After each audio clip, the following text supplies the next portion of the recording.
To'xtat, propaganda qilishdi. To'xtat, yuzini ochib bo'lding butun xalqda. Baklashga olib kelgan, baklashga, nimaga baklashga yo'q? Men o'ylayapman, nimaga bular bunday kulyapti ekan? Men qaranglar, baklashga deganiga muncha kulmasalaring kerak, sirini aytinglar menga dedim. Kim ular menga tushuntirishdi. Do'stim, ha, ana bangilar baklashkaga tayyorlab chakadi deydi. Ochiqdan ochiq. O'sha kulgi jamoalar o'ziga olsin. Olda keyin meni xohlaganingcha haqorat qil yoki meni o'zing xohlaganday joyga chaqirgin. Inshaalloh gaplashaman. So'rava. To'xtat, propaganda qilishdi. To'xtat, yuzini ochib bo'lding butun xalqda.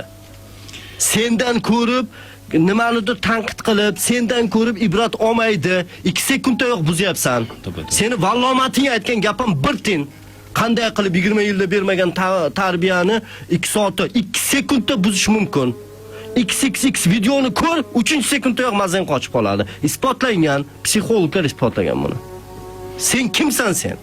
Chiqib hammani miyasini suyultirib, butun axloqsizlikni targ'ib qilib, ommaviy madaniyatni targ'ib qilib, yalang'och beldan pasti kulgularni qilib va shuni natijasida topayotgan pulingga orttirgan uylaringni va mashinangni reklama qilishga uyalmaysanlarmi senlar?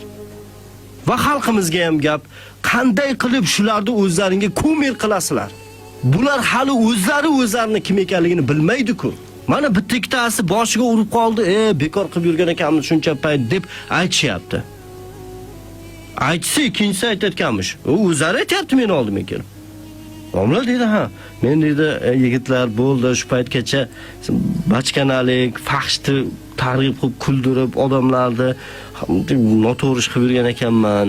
Bo'ldi endi bundan buyog'iga bir esli bo'lib yuraman deb bo'ldi, men ketdim deb aytsam, meni ustimdan kulyapti dedi.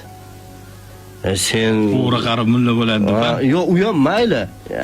Shunaqa zo'r iste'dodingni ko'mayapsan. Istedadingga. Tan o'zlariga rivoyatan to'g'rilab qo'yishgan bular. Biz xalqni kuldiryapmiz, odamlarni kuldirgan ham. Sen iltimos bu yoqqa o'tma. O'zingni botqog'ingda. Agar o'tingni yur.